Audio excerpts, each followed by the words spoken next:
Hello viewers, আসসালামু আলাইকুম। Share করব প্রয়োজনীয় কিছু ট্রিক্স সহ একই সাথে দুটো ইজি রেসিপি দুটো হচ্ছে কাঁঠাল বিচি বা কাঁঠাল দানার ভর্তা এবং ডাল। প্রয়োজনীয় ট্রিক্সটি হচ্ছে কাঁঠাল বিচির পরিষ্কার পদ্ধতি। অনেকেই আছেন যারা কাঁঠাল বিচির পরিষ্কার করাকে ভীষণই ঝামেলার কাজ মনে করে থাকেন। ভিডিও না কেটে একদম শুরু থেকে শেষ পর্যন্ত ফুল ভিডিও দেখতে থাকুন। আশা করছি ভিডিওটি আপনাদের কাছে ভীষণই হেল্পফুল হবে এবং অনেক ভালো লাগবে। কাঁঠাল বিচি পরিষ্কার করার জন্য আমি এখানে 2 কাপ পানি নিয়েছি। দিয়ে দিব এখানে একটা গোটা লেবু। আমি একটা গোটা লেবুর রস নিয়ে নিব। সাথে এখানে অ্যাড করব হাফ চামচ পরিমাপ বেকিং সোডা। এরপরে সবগুলো উপকরণ ভালো মতো মিক্সড করে এই পানিতে কাঁঠাল বিচিগুলোকে ভিজিয়ে রেখে দিব। আমি অফ ক্যামেরায় কিছু কাঁঠাল বিচি কেটে ভিজিয়ে রেখেছি। এই কাঁঠাল বিচিগুলোকে মাঝখান থেকে এভাবে অর্ধেক করে কেটে নিতে হবে। এরপরে এই যে খোসাগুলো আছে এগুলোকে এভাবে টানলেই খুব সহজেই খুলে আসবে।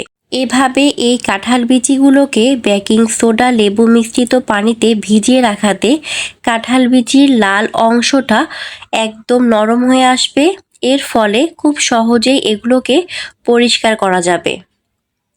তো এই কাঁঠাল বিচি পরিষ্কার করার সময় হাতের আঙ্গুলগুলো বেশ কালো হয়ে যায় এবং চাকুটাও বেশ আঠালো হয়ে থাকে। এ অবস্থায় সর্ষের তেল নিয়ে 2 হাতের সাথে এভাবে একটু ঘষে নিলে দেখবেন যে এই কালো ময়লাগুলো খুব দ্রুতই পরিষ্কার হয়ে যাচ্ছে। এভাবে একটু ঘষে নিলেই ময়লাগুলো সহজে উঠে আসবে, সাথে আঠালো ভাবটাও চলে যাবে। এরপরে সাবান কিংবা হ্যান্ড ওয়াশ দিয়ে হাত ধুয়ে নিলেই একদম ক্লিন হয়ে যাবে। এই পানির সাথে হাফ কাপ পরিমাপ গরম পানি অ্যাড করে 30 মিনিটের জন্য ভিজিয়ে রেখে দিব। শুরু থেকে গরম পানি অ্যাড করলে কাঁঠালের বিচির খোসা আলাদা করতে করতেই পানি ঠান্ডা হয়ে যেতে পারে। তাই সবগুলো বিচি থেকে খোসা আলাদা করে নেওয়ার পরে গরম পানিটা অ্যাড করলে বেশ কিছুক্ষণ গরম থাকে। 30 মিনিট পরে কাঁঠালের বিচি বা দানাগুলোকে চাকুর সাহায্যে এভাবে হালকা করে চেঁচে নিলেই এর লাল অংশটা সহজেই উঠে আসে। এভাবে কাঁঠালের বিচিটা খুব সহজে আপনারা পরিষ্কার করে নিতে পারেন। যদিও এভাবে কাঁঠাল বিচির লাল অংশগুলো খুব সহজেই পরিষ্কার করা যায়, তবে কি বলুন তো, এই যে ছোট ছোট কাঁঠাল দানাগুলো একটা একটা করে নিয়ে ক্লিন করতে কিন্তু সময় একটু বেশি লাগে, যেটা আমার কাছে মনে হয়েছে আর কি। তো এভাবে আমি অফ ক্যামেরায় সবগুলো কাঁঠাল বিচি ক্লিন করে নিয়েছি। আরেক পদ্ধতিতে এই বিচি পরিষ্কার করা যাবে, আপনাদের একটু দেখাই। এই পদ্ধতিতে কাঁঠালের বিচিগুলোকে পানিতে ভিজিয়ে রাখার প্রয়োজন নেই। কাঁঠালের বিচিগুলোকে মাঝখান থেকে অর্ধেক করে আমরা যেভাবে আলু কিংবা যে কোনো সবজি ছিলি ঠিক সেভাবে চাকুর সাহায্যে ছিলে নিতে হবে। তাহলেও এই বিচিগুলোকে সহজে পরিষ্কার করা যাবে। আপনাদের যে পদ্ধতি সহজ লাগে সেটা আপনারা ফলো করে পরিষ্কার করতে পারেন। সবগুলো কাঁঠালের বিচি আমি খুব ভালো মতো ক্লিন করে নিয়েছি। এই কাঁঠালের বিচিগুলোকে এখন সিদ্ধ করতে দিয়ে দিব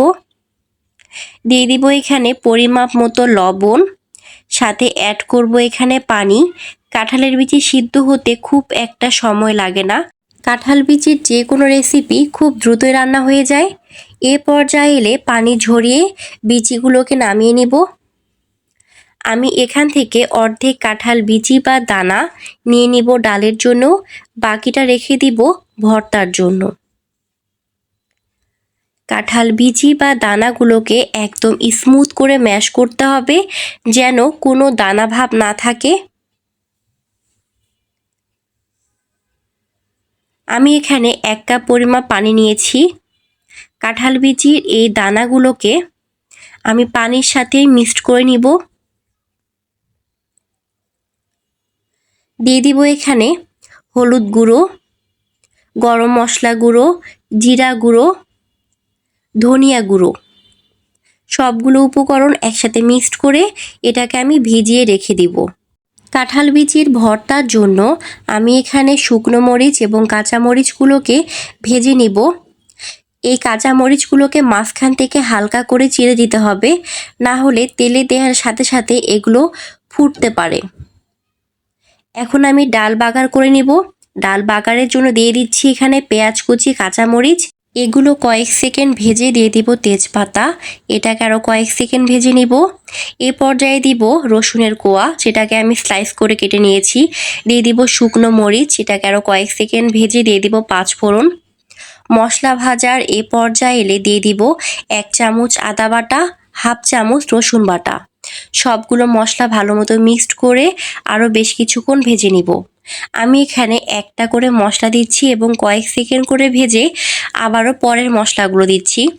সবগুলো মশলা আমি এখানে একসাথে দিচ্ছি না, কারণ এক একটা মশলা ভাজার টাইমিং এক এক রকম।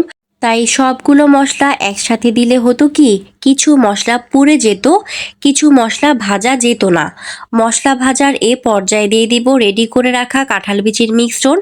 কাঁঠাল বিচি সিদ্ধ করার সময় লবণ দিয়েছিলাম, তাই দিচ্ছি না, প্রয়োজনে অ্যাড করব। এই ডালটা মশলার সাথে ভালো মতো মিক্সড করে দিয়ে দিব এখানে আমি পানি। আমি এখানে প্রায় 2 কাপ পানি অ্যাড করেছি। এটাকে এখন আমি হাই ফ্লেমে জাল করতে দিয়ে দিব।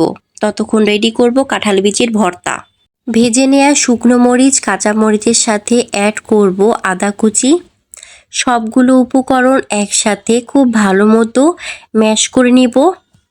কাঁঠাল বিচি বা এই কাঁঠালের দানা সিদ্ধ করার সময় লবণ দিয়েছিলাম, তাই এখানে লবণ দেওয়ার প্রয়োজন নেই। ম্যাশ করার এ পর্যায়ে এলে দিয়ে দিব এখানে পেঁয়াজ কুচি। আমি এখানে একটা লেবুর 2টো পিস দিয়ে দিব। সাথে অ্যাড করব এখানে সরষের তেল। সবগুলো উপকরণ ভালো মতো মিক্সড করে নিব। ভাজা কাঁঠাল বিচির ভর্তা এবং সিদ্ধ কাঁঠাল বিচির ভর্তা দুটোর টেস্ট দু রকম। আমার ফেসবুক পেজ এবং ইউটিউব চ্যানেলে কাঁঠাল বিচির সংরক্ষণ পদ্ধতি সহ ভর্তা রেসিপি দেয়া আছে, চাইলে দেখে নিতে পারেন। যারা ইউটিউব চ্যানেল থেকে দেখছেন, ভিডিও এন্ড স্ক্রিন এবং ডেসক্রিপশন বক্সে এর লিঙ্ক পেয়ে যাবেন। তো কাঁঠাল বিচির ভর্তা একদমই রেডি। ডাল রান্নার এ পর্যায়ে দিয়ে দিব ফালি করে রাখা কাঁচামরিচ, সাথে আমি এখানে লবণ অ্যাড করেছি।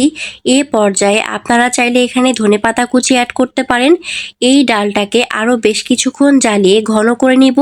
ততক্ষণ রেডি করব তেঁতুল। তেঁতুল পানির সাথে ভালো মতো চটকে নিয়ে এটাকে বেশ কিছুক্ষণ ভিজিয়ে রেখে দিব। ডাল রান্নার এ পর্যায়ে দিয়ে দিব এখানে তেঁতুল পানি। তেঁতুল পানি অবশ্যই ছাঁকনির সাহায্যে ছেঁকে অ্যাড করতে হবে। আপনারা যারা ডালের সাথে টক খেতে পছন্দ করেন না, এটা স্কিপ করতে পারেন এবং এভাবেই ডালটাকে নামিয়ে পরিবেশন করতে পারেন। টক দিয়ে ডালটাকে আর 5 মিনিট জাল করে এটাকে নামিয়ে পরিবেশন করে নেব। তৈরি হয়ে গেল একদম সহজভাবে, কোনো রকম ঝামেলা ছাড়াই কাঁঠাল বিচি বা কাঁঠাল দানার ডাল এবং ভর্তা। দুপুরের খাবারে এই কাঁঠাল বিচির ডাল এবং ভর্তার সাথে মাছ ভুনা রেসিপি রাখতে পারেন, তাহলে দুপুরের খাবারটা একদম জমে যাবে, খেতে বেশ দারুণ লাগবে। তো ভিউয়ার্স, আজকের রেসিপি কার কাছে কেমন লাগলো অবশ্যই তা কমেন্টে জানিয়ে দিবেন এবং বাসায় ট্রাই করবেন। Thank you. Let's see the next video.